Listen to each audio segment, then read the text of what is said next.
গ্রাম পঞ্চায়েত নিয়োগের আজকে তৃতীয় নম্বর ক্লাস। তোমাদের এরকমভাবেই পরপর প্রত্যেকটা ক্লাস আসতে চলেছে। আর এর পাশাপাশি তোমাদের প্রিভিয়াস ইয়ারে মানে 2014, 12, 13, 14, 15 যে সমস্ত আর কি প্রিভিয়াস ইয়ারে প্রশ্নগুলো হয়েছিল, পরীক্ষা হয়েছিল, সেই প্রশ্নের স্পেশালি অঙ্কের টোটালি ডিটেলস সহকারে তোমাদের ভিডিও আসবে। তোমরা অবশ্যই আমাদের এই চ্যানেলটিকে যদি নতুন হয়ে থাকে সাবস্ক্রাইব করে বেল আইকনটি প্রেস করে রাখো। আজকের এই ভিডিওতে তোমাদের জন্য স্পেশালি আজ তৃতীয় নম্বর ক্লাসে খুবই গুরুত্বপূর্ণ প্রশ্ন, যেগুলো পরীক্ষাতে আসার মতন, আসার সম্ভাবনা সবথেকে বেশি, স্পেশালি সমস্ত ভিজুয়াল আকারে টোটালটাই তোমাদেরকে দেখিয়ে দিচ্ছি এবং সম্পূর্ণ অ্যানালাইসিস করে দেবো প্রত্যেকটা প্রশ্ন, যেগুলো পরীক্ষাতে আসার মতো। শুধু তাই নয়, আজকে ভিডিওটা কমপ্লিট করলে তোমরা অনেক জিনিস জেনে যাবে। এর পাশাপাশি প্রত্যেকটা সিরিজ প্রতিদিন তোমরা দেখে নাও, তাহলে তোমাদের কিন্তু সুবিধা হবে। যদি পারো নোট করে রেখে দাও, তাও কোনো সমস্যা নেই, ঠিক আছে? তাহলে চলো আজকের ভিডিওতে খুবই গুরুত্বপূর্ণ প্রশ্নগুলো তোমাদের সাথে আলোচনা করা হলো, সেগুলো তোমরা প্রত্যেকে একটা একটা করে ভালো করে শিখে নাও। পশ্চিমবঙ্গ গ্রাম পঞ্চায়েত নিয়োগ 2026, ঠিক আছে? স্পেশাল স্টাডি নোটস তোমাদের জন্য দিচ্ছি। পঞ্চায়েতের সমস্ত রকম যা যা প্রয়োজন সমস্ত কিছু এক এক করে দেখতে থাকো। তো আমাদের অফিসিয়াল নাম্বারও রয়েছে, আমাদের অফিসিয়াল নাম্বারেও যদি অঙ্কটাকে ভালো করে শিখতে চাও এই গ্রাম পঞ্চায়েত নিয়োগের বিষয় নিয়ে, ঠিক আছে? প্রত্যেকটা যেগুলো চ্যাপ্টার ভিত্তিক পরীক্ষাতে আসবে সেগুলোই তোমাদেরকে শিখিয়ে দেওয়া হবে সম্পূর্ণ দায়িত্ব সহকারে। চলো এক এক করে তোমাদের টোটালটাই দেখাচ্ছি। দেখো, আগের দিন 15টা পর্যন্ত হয়ে গেছে, প্রশ্ন নম্বর 15 হয়ে গেছিলো, আজকে 16 থেকে শুরু, ঠিক আছে? মানে প্রত্যেকটা সিরিজ যেমনটা বলেছিলাম তোমাদেরকে নিয়ে আসবো, তেমনটাই কিন্তু কন্টিনিউ কিন্তু আসতেই থাকবে, ঠিক আছে? তোমরা কন্টিনিউ ফলো করবে, আশা করি কোনো সমস্যা হবে না, ঠিক আছে? চলো একদম 16 প্রশ্ন এখানে কি রয়েছে, যে পশ্চিমবঙ্গে প্রথম কবে বর্তমান ত্রিস্তরীয় পঞ্চায়েত নির্বাচন অনুষ্ঠিত হয়? তাহলে পশ্চিমবঙ্গে প্রথম কবে এই যে ত্রিস্তরীয় যে পঞ্চায়েত নির্বাচন, সেটা কবে থেকে শুরু হয়েছিল? সেটা কিন্তু 1978 সালে পশ্চিমবঙ্গে প্রথম ত্রিস্তরীয় পঞ্চায়েত নির্বাচন অনুষ্ঠিত হয়েছিল। এখানে কি কনসেপ্টটা কি রয়েছে, সেক্ষেত্রে এটি ছিল ভারতের পঞ্চায়েত ব্যবস্থার এক ঐতিহাসিক মাইল ফলক, ঠিক আছে? তো কত 1978, একদম ক্লিয়ার। তোমরা এখানে ভিডিও দেখে মুখস্থ করে ফেলতে পারবে। আর তোমরা যারা যারা চাইছো যে এই পিডিএফটা, যা পিডিএফ আমি তোমাদেরকে দিচ্ছি এখানে, এই পিডিএফটা যদি চাও তাহলে আমাদের টেলিগ্রাম চ্যানেলে যুক্ত হতে হবে, সেখানে তোমরা অবশ্যই এই পিডিএফটা কিন্তু পেয়ে যাবে, ঠিক আছে? চলো দেখি, এবার আমরা পরবর্তী প্রশ্নটা দেখবো এখান থেকেই। চলো পরবর্তী প্রশ্ন কি রয়েছে, আমি এর মাঝখানে শুধু দেখো, প্রশ্ন দেখলেই তো হবে না, এর মাঝখানে কিছু কিছু কনসেপ্ট রয়েছে, সেগুলো তোমাদেরকে বলে দেবো, ঠিক আছে? মানে গল্পের আকারে তোমাদেরকে বলে দেবো, ঠিক আছে? অসুবিধার কোনো কারণ নেই। দেখো 17 প্রশ্ন, রাজ্যে পঞ্চায়েত নির্বাচন পরিচালনার দায়িত্ব কার উপর ন্যস্ত থাকে? এই যে রাজ্যে যে পঞ্চায়েত নির্বাচন হয়, যে বলে না পঞ্চায়েত নির্বাচন কার হাতে, কার মানে দায়িত্বটা কার উপর ন্যস্ত থাকে? পঞ্চায়েত নির্বাচন সম্পূর্ণভাবে পরিচালনা করে রাজ্য নির্বাচন কমিশন, মানে আমাদের স্টেট, এই যে স্টেট ইলেকশন কমিশন, মানে এখানে কেন্দ্র সরকার কোনো হস্তক্ষেপই করে না, ঠিক আছে? তো সেক্ষেত্রে রাজ্য নির্বাচন কমিশন, এগুলো কিন্তু পরীক্ষায় আসার মতন প্রশ্ন, ঠিক আছে? বা তোমাদের এগুলো যে ইন্টারভিউতেও কিন্তু আসার মতন প্রশ্ন কিন্তু এখানে কিন্তু আমি আগের থেকে টোটালটা করে দিচ্ছি, ঠিক আছে? মানে এগুলো তোমাদের পরীক্ষাতেও আসবে, আবার এগুলো ইন্টারভিউর জন্য গুরুত্বপূর্ণ, প্লাস তোমাদের ইন্টারভিউ ক্লাসও নেওয়া হবে, অসুবিধার কোনো কারণ নেই। দেখো এখানে কি কনসেপ্টটা কি রয়েছে, মনে রাখবেন যে ভারতের জাতীয় নির্বাচন কমিশন এই নির্বাচনে পরিচালনা করে না, ঠিক আছে? চলো আশা করি বুঝে গেলে। এবার আমরা চলে আসবো পরবর্তী প্রশ্নের মধ্যে। টোটালটাই খুব সুন্দর করে ভিজুয়াল আকারে টোটাল নোটস কনসেপ্ট ক্লিয়ার করানো আছে, যাতে করে তোমাদের বুঝতে সুবিধা হয়। 18 নম্বর প্রশ্ন, সংবিধানের কততম সংশোধনীতে পঞ্চায়েত ব্যবস্থাকে সাংবিধানিক স্বীকৃতি দেওয়া হয়েছে? মানে সাংবিধানিক স্বীকৃতি কত নম্বর? দেখো 19 সালে 73তম সংবিধান সংশোধনীতে, মানে 73তম যেটা অ্যামেন্ডমেন্ট, এর মাধ্যমে পঞ্চায়েত ব্যবস্থাকে সাংবিধানিক স্বীকৃতি দেওয়া হয়েছে। 73তম এবং আমাদের কনস্টিটিউশনের যে সেটা কিন্তু কততম সংবিধান সংশোধন, সেটা কিন্তু 73তম। আমি বারবার কেন বলছি, যেগুলো তোমাদের একদমই মানে এখানে যেন মুখস্থ হয়ে যায়, সেভাবে কিন্তু তোমরা কিন্তু পড়াশোনা করে নিও, ঠিক আছে? আর প্রত্যেকদিন সিরিজ আসবে, এরকম কন্টিনিউ সিরিজ আসবে। তোমরা যারা যারা গ্রাম পঞ্চায়েতের জন্য পরীক্ষা দেবে সবাই কিন্তু যুক্ত হয়ে যাও, আমার চ্যানেল সাবস্ক্রাইব করে রাখো। তোমাদের জন্য আমি প্রচুর মেহনত করবো, ঠিক আছে? মানে আমার জান লাগিয়ে দেবো আর কি। তো তোমরা কিন্তু মানে আমি একেবারে লেগে পড়েছি, যে পূর্ববর্তী যে সমস্ত পরীক্ষা, যে সমস্ত প্রশ্নগুলো অঙ্কের প্রশ্ন এসেছিল, সেগুলো তোমাদের ধীরে ধীরে আনছি, একটু ওয়েট করো, সমস্ত কিছুই পাবে। তো তোমরা যারা যারা নতুন দেখছো অবশ্যই চ্যানেলটাকে সাবস্ক্রাইব করে বেল আইকনটা প্রেস করে রাখো, একদম সবার প্রথমেই তোমরা নোটিফিকেশন পাওয়ার জন্য, ঠিক আছে? কি কনসেপ্ট কি, আর প্রতিদিনের মানে আর কি যেগুলো মানে তোমাদের দিচ্ছি প্রতিদিন তোমরা কিন্তু ক্লিয়ার করে রাখো, নাহলে জমে গেলে কিন্তু পরে কিন্তু আর মুখস্থ করতে অসুবিধা হয়ে যাবে। আচ্ছা, এই সংশোধনীর মাধ্যমে পঞ্চায়েতগুলি নিজস্ব ক্ষমতা ও আইনি বৈধতা পায় কিন্তু। এবার পরবর্তী প্রশ্ন আমরা এখানে চলে আসবো, যে ভারতীয় সংবিধানের কোন অংশে বা পার্টে এবং তপশিলিতে শিডিউলে পঞ্চায়েতের ব্যবস্থা উল্লেখ আছে? মানে ভারতীয় সংবিধানের কোন অংশে এটা উল্লেখ রয়েছে? চলো এখানে আমরা ক্লিয়ার হয়ে নিই তাহলে। দেখো এক এক করে সমস্ত জিনিসটাই তোমাদের ক্লিয়ার করে দেবো। ভারতীয় সংবিধানের নবম অংশে পার্ট 9-এ এবং একাদশ তপশিলিতে ভালো করে তফসিলে মানে শিডিউলে 11তম শিডিউলে আর অংশতে কত নবম অংশে এবং 11তম, এগুলো প্রত্যেকটা মনে রেখে দাও, প্রত্যেকটা কিন্তু পরীক্ষা আসার মতো পঞ্চায়েত ব্যবস্থায় বিস্তৃত উল্লেখ রয়েছে। ঠিক আছে, চলো আমরা চলে আসবো পরবর্তী একদম ভিজুয়াল। পরবর্তী যে ভিডিওটা আনবো সেটা আরও আকর্ষণীয় ভিডিও এবং আরও গুরুত্বপূর্ণ ইম্পর্টেন্ট কোশ্চেনগুলো তোমাদের জন্য নিয়ে আসবো। ঠিক আছে, দেখো 20 নম্বর প্রশ্ন, একটি গ্রাম পঞ্চায়েতের সর্বাধিক এবং সর্বনিম্ন কতজন নির্বাচিত সদস্য নিয়ে গঠিত হতে পারে? নিয়ম অনুযায়ী একটি গ্রাম পঞ্চায়েতে সর্বনিম্ন 5 জন এবং সর্বাধিক 30 জন নির্বাচিত সদস্য থাকতে পারেন। ঠিক আছে, এইবার ভালো, সর্বনিম্ন হচ্ছে 5 জন, সর্বোচ্চ 30 জন।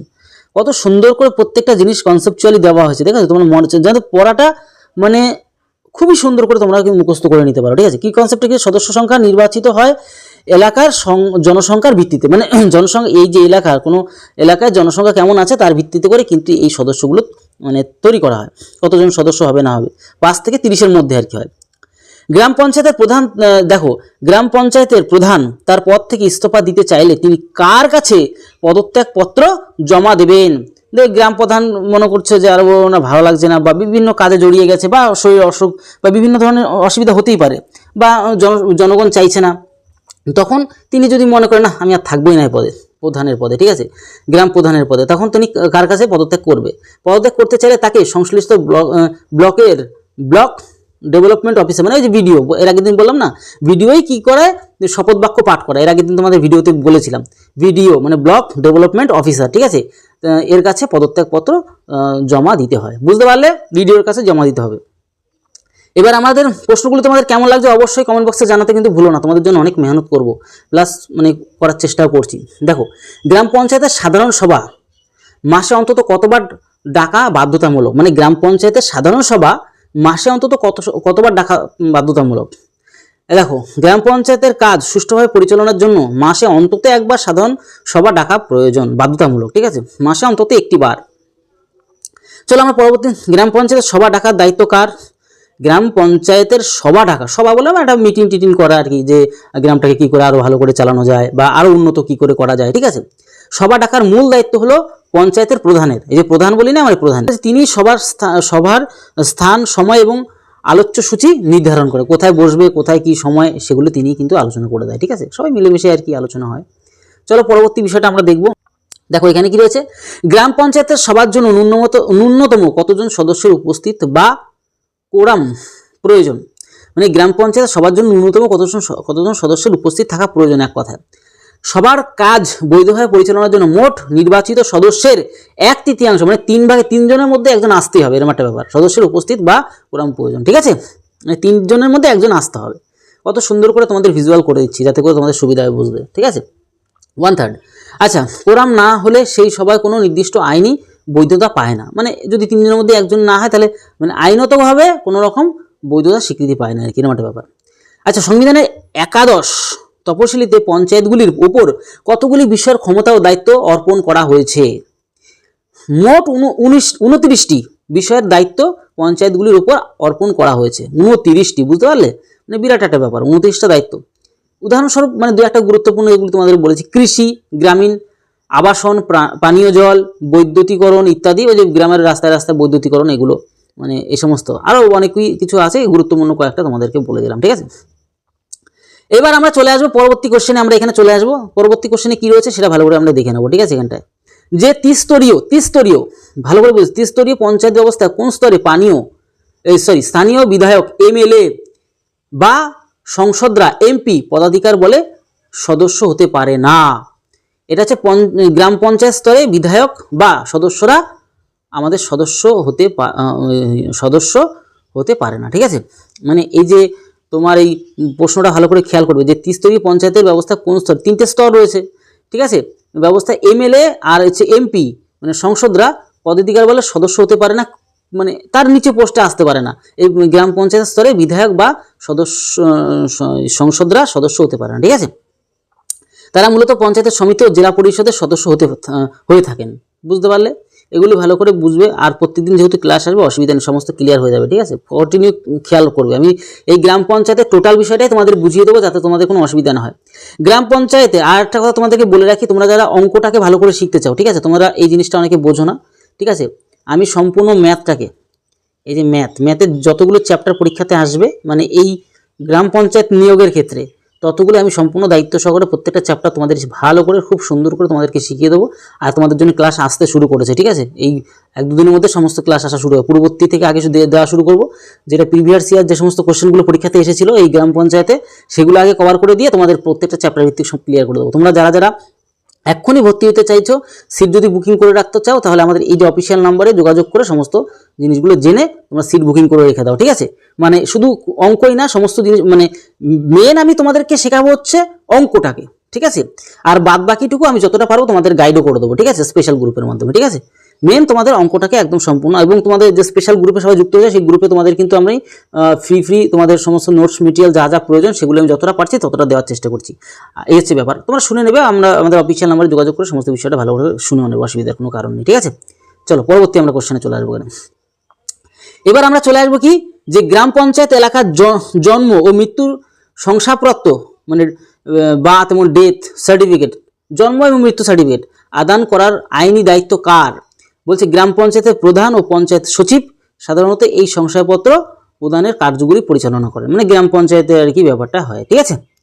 এবার আমরা চলে আসবো পরবর্তী কোশ্চেন। আমরা দেখবো এখান থেকে আমাদের কি হয়েছে, খুব দারুণ জিনিস। এই যে গুলো কেন শিখতে হবে ভালো করে বুঝবে, আমি কেন তোমাদেরকে এত গুরুত্ব দিয়ে জিনিসগুলোকে বলি। ভারতের পঞ্চায়েতি রাজ ব্যবস্থা মূল উদ্দেশ্য কি? ভারতের পঞ্চায়েতি রাজ ব্যবস্থার মূল উদ্দেশ্য কি? এর মূল উদ্দেশ্য হলো গণতান্ত্রিক বিকেন্দ্রীকরণ, ঠিক আছে? এবং তৃণমূল স্তরে মানুষের অংশগ্রহণ নিশ্চিত। এর এই ওই তৃণমূল নয় কিন্তু, এটা তৃণমূল মানে 3টে স্তরে সেই ব্যাপারটা বলছে, ঠিক আছে? স্তরে মানুষকে মানে বিভিন্ন স্তরে আর কি স্তরে মানুষের অংশগ্রহণ নিশ্চিত করা।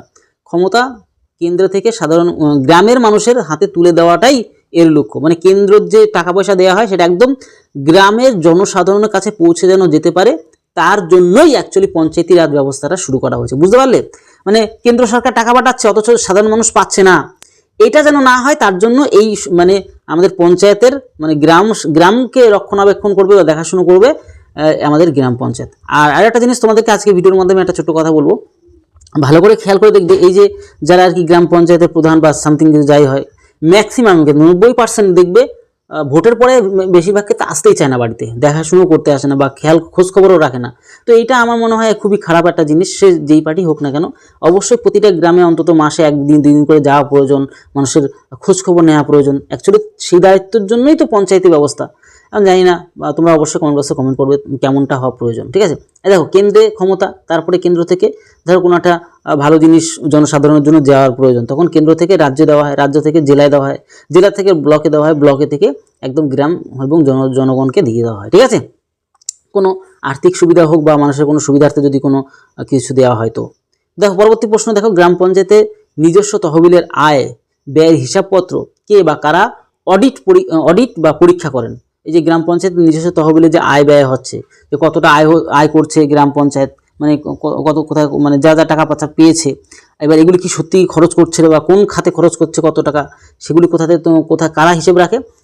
রাজ্য সরকার স্বীকৃত নিযুক্ত ইন্ডিপেন্ডেন্ট অডিটর, মানে এটা স্বাধীন অডিটর, এবং তোমার হচ্ছে কি অডিট অ্যান্ড অ্যাকাউন্টস এর আধিকারিকরা এই হিসাব পরীক্ষা করেন, ঠিক আছে? মানে খেয়াল রাখে যে গ্রাম পঞ্চায়েতের যে প্রধানরা বা যারা যারা দায়িত্বে রয়েছেন তারা সঠিকভাবে টাকাগুলোকে সমস্ত জায়গায় দিচ্ছে কিনা, ঠিক আছে? এবার আমরা দেখব পরবর্তী কোশ্চেন এখান থেকে, ঠিক আছে? চলে আসো এবার যে ব্লক স্তরে, ভালো করে বুঝবে কিন্তু, ব্লক স্তরে পঞ্চায়েত সমিতির সঙ্গে গ্রাম পঞ্চায়েতের মূল সংযোগ কে স্থাপন করেন? মানে এই যে ব্লক স্তরে পঞ্চায়েত সমিতির সঙ্গে গ্রাম পঞ্চায়েতের মূল সংযোগ কে স্থাপন করেন, ভালো করে বুঝবে কিন্তু। এই ব্লকের সাথে গ্রামের সম্পর্ক কে মূল, সেটা হচ্ছে প্রধান, গ্রাম পঞ্চায়েতের প্রধান। মানে এই যে ব্লক, এই ভিডিও বলি না, ভিডিও অফিস, ব্লক স্তরে পঞ্চায়েতের সমিতির সঙ্গে গ্রাম পঞ্চায়েতের মূল সংযোগ কে স্থাপন করে, সে হচ্ছে প্রধান। এই গ্রামের প্রধানকে রাখা হয়, যে ব্লকে যদি কোনো ভালো ভালো কাজ আসে সরকারি থেকে, সেগুলোকে গ্রামের মধ্যে যে দিয়ে দেওয়ার বা যতটা আর কি মানে করা যায়, যোগাযোগ করা যায়, সেই প্রধান কাজটাই করে হচ্ছে প্রধান, ঠিক আছে? কারণ প্রতিটি গ্রাম পঞ্চায়েতের প্রধান পদাধিকার বলে সংশ্লিষ্ট ব্লকের পঞ্চায়েত সমিতির সদস্য হন তিনি। এবার দেখো এক নজরে ত্রিস্তরীয় পঞ্চায়েতের কাঠামোটা, এগুলো তোমাদেরকে দেখাবো। কেন তোমাদের প্রতিদিন বলি আমাদের এই চ্যানেলকে ফলো করতে, এমনি বলি না। সবার নিচে হচ্ছে গিয়ে গ্রাম পঞ্চায়েত, মানে গ্রাম স্তর, ঠিক আছে? তারপর উপস্থিত হচ্ছে পঞ্চায়েত সমিতি, মানে যে ব্লক, ভিডিও বলি আমরা। তারপরে হচ্ছে জেলা পরিষদ, ঠিক আছে, জেলা পরিষদ এই যে জেলা স্তরে এই যে প্রধান সংযোগ করেন, এই যে বুঝতে পারছো, এই যে ব্লকের সাথে গ্রামের করে প্রধান করে, ঠিক আছে। সমস্ত কিছু তোমাদের বলে একদম ত্রিস্তরী ব্যবস্থার মধ্যে আমরা বলবো কি, সর্বপ্রথম সর্বনিম্ন হচ্ছে কি গ্রাম পঞ্চায়েত, তারপর হচ্ছে গ্রাম সমিতি, পঞ্চায়েত সমিতি আর জেলা পরিষদ, এগুলো মনে রাখবে। গ্রাম পঞ্চায়েত আমি বারবার মুখস্থ করে দিচ্ছি, গ্রাম পঞ্চায়েত পরীক্ষায় ব্যাপক পরিমাণে আসে এটা। গ্রাম পঞ্চায়েত প্রশ্ন আসে যে এই মানে ত্রিস্তরীয় পঞ্চায়েত কাঠামোর মধ্যে সর্বনিম্ন স্তর কোনটা, তখন তোমার বলতে হবে গ্রাম পঞ্চায়েত। তার থেকে উপরে যদি বলে যে পঞ্চায়েত, তারপরে বলে পঞ্চায়েত সমিতি, সর্বোচ্চ হলে জেলা পরিষদ, ঠিক আছে। জেলা পরিষদ, পঞ্চায়েত সমিতি আর হচ্ছে তোমার গ্রাম পঞ্চায়েত, এগুলো মনে রাখবে। এগুলো খুব পরীক্ষায় ব্যাপক পরিমাণে আসে। আর অবশ্যই তোমাদেরকে প্রথমেই বলে রাখলাম, তোমরা যারা অঙ্কটাকে ভালো করে শিখতে চাও গ্রাম পঞ্চায়েত নিয়োগের ক্ষেত্রে, ঠিক আছে, আমাদের অফিসিয়াল নম্বরে এসে যোগাযোগ করবে। সমস্তটাই তোমাদের কিন্তু দায়িত্ব সম্পূর্ণ সহকারে টোটালটাই কভার আপ করা হবে, ঠিক আছে, যতগুলো চ্যাপ্টার পরীক্ষা আসার মতন অঙ্কের বিষয়। তো এই হচ্ছে, আর প্লাস তোমরা এই আমাদের ফ্রি নোটস মেটেরিয়ালস সমস্ত কিছু পেতে অবশ্যই আমাদের, আর তোমাদের প্রথমেই বলে রাখলাম যে এই ধরনের পিডিএফ যদি পেতে চাও তাহলে আমাদের টেলিগ্রাম চ্যানেলে যুক্ত হও। টেলিগ্রাম চ্যানেলেও লিঙ্ক দিয়ে রাখবো, আমাদের হোয়াটসঅ্যাপ গ্রুপের লিঙ্কও তোমাদের কিন্তু দিয়ে রাখবো, যাতে তোমরা কিন্তু সেখানে যুক্ত হয়ে সমস্ত বেনিফিটটা নিতে পারো, ঠিক আছে। তাহলে ভিডিওটি তত সময় পরিবারের সাথে ভালো থেকো, সুস্থ থেকো। জয় হিন্দ, জয় ভারত।